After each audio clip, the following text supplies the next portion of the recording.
नमस्कार। आज हम दो बहुत ही गहरी कहानियों की दुनिया में चलने वाले हैं। ये कहानियां हमें सिखाएंगी कि आज की इस भागदौड़ भरी जिंदगी में असली शांति, सच्ची खुशी कैसे मिल सकती है। यकीन मानिए, ये एक ऐसी यात्रा है जो शायद हमारे सोचने का तरीका ही बदल दे। तो चलिए देखते हैं हमारी ये यात्रा हमें कहाँ ले जाती है। हम इन 5 पड़ावों से गुजरेंगे। शुरुआत होगी एक अकेले युवक की कहानी से।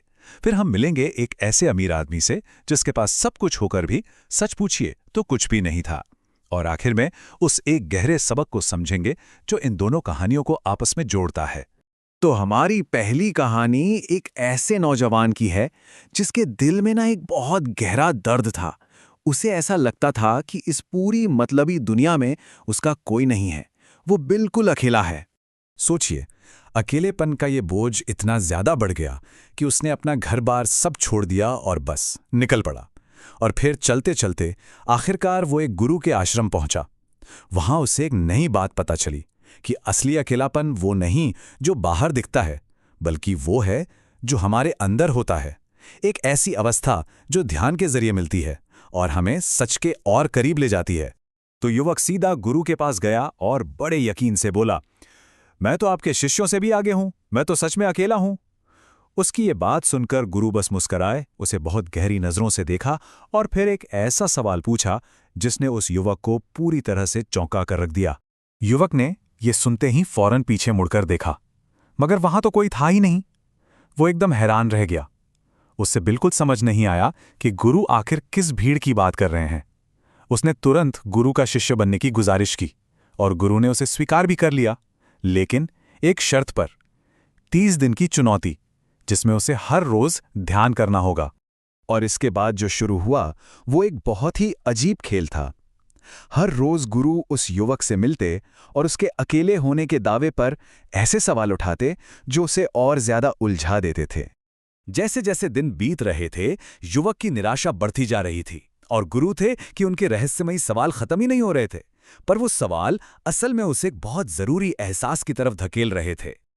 और फिर एक दिन गुरु एक लकड़ी की छड़ी लेकर आए, युवक को मारा और आदेश दिया, बैठो, अभी ध्यान करो और अब बताओ तुमसे मिलने कौन कौन आता है।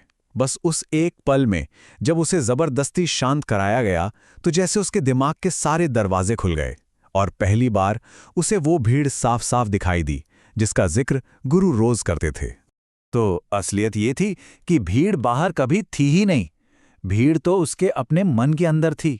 उसके पिता की चिंता, उसकी प्रेमिका के सवाल, दोस्तों के कर्ज के तकाजे, दुश्मनों का मजाक, उसकी अपनी अधूरी इच्छाएं और न जाने कितने ही डर, ये सब मिलकर एक ऐसा शोर मचा रहे थे जिसने उसे कभी सच में अकेला होने ही नहीं दिया। पूरे 1 महीने की इस मुश्किल साधना के बाद उस युवक ने आखिरकार अपने मन की इस भीड़ को शांत करना सीख लिया और तब जाकर उसे पहली बार उस गहरी शांति का अनुभव हुआ जिसे सच्चा अकेलापन कहते हैं।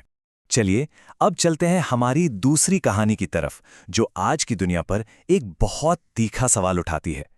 ये कहानी दिखाती है कि कैसे दौलत और कामयाबी हमेशा खुशी की गारंटी नहीं होती।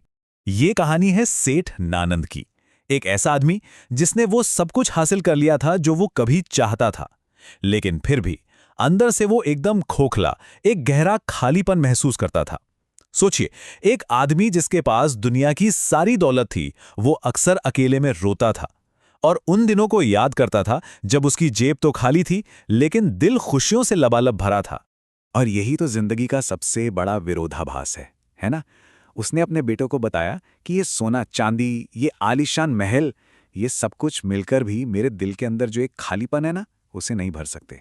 अपनी पूरी जिंदगी के इस दर्द भरे तजुर्बे को निचोड़कर उस अमीर आदमी ने अपने बेटों से एक बहुत गहरा सवाल पूछा।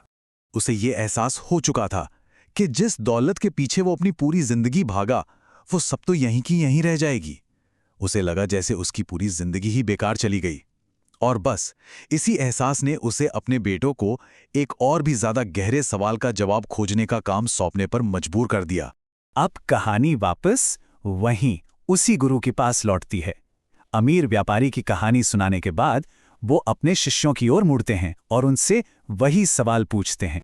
अब गुरु के सामने बैठे सभी शिष्यों ने अपने अपने जीवन के अनुभव और अपनी समझ के हिसाब से जवाब देने की कोशिश की। देखिए, दोनों ही जवाब अपनी अपनी जगह बिल्कुल सही थे, लेकिन गुरु ने समझाया कि ये असली खुशी के सिर्फ लक्षण हैं, उसकी जड़ नहीं। उन्होंने कहा कि एक ऐसा गहरा सच है जो इन दोनों बिल्कुल अलग सी दिखने वाली कहानियों को एक ही धागे में पिरोता है। तब गुरु ने वो राज खोला। उन्होंने कहा, हमारा मन अपनी असली हालत में एकदम शांत और खाली होता है, जैसे एक साफ आसमान। लेकिन हम इसे गुजरे हुए कल के अफसोस और आने वाले कल की चिंताओं के बादलों से भर देते हैं। और यही वो भीड़ है जिससे वो युवक परेशान था। इसका मतलब है, जो भी काम हो रहा हो, चाहे खाना खाया जा रहा हो, किसी से बात हो रही हो या बस यूं ही टहल रहे हों, हमारा पूरा ध्यान बस उसी पल में हो।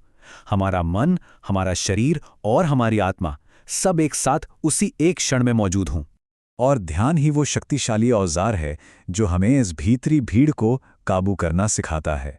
ये हमें बार बार खींचकर वर्तमान में वापस लाता है, ताकि हम जिंदगी के हर एक पल का उसकी पूरी गहराई और सुंदरता के साथ अनुभव कर सकें। ये सिर्फ आंखें बंद करके बैठना नहीं है, बल्कि हर पल में पूरी तरह से जागना है। और यही वो आखिरी ज्ञान था जो उस युवक को मिला, और यही इन दोनों कहानियों का सार भी है कि असली खुशी चीजें या ज्ञान इकट्ठा करने में नहीं है, बल्कि हर पल में पूरी तरह से जीने की आज़ादी में है।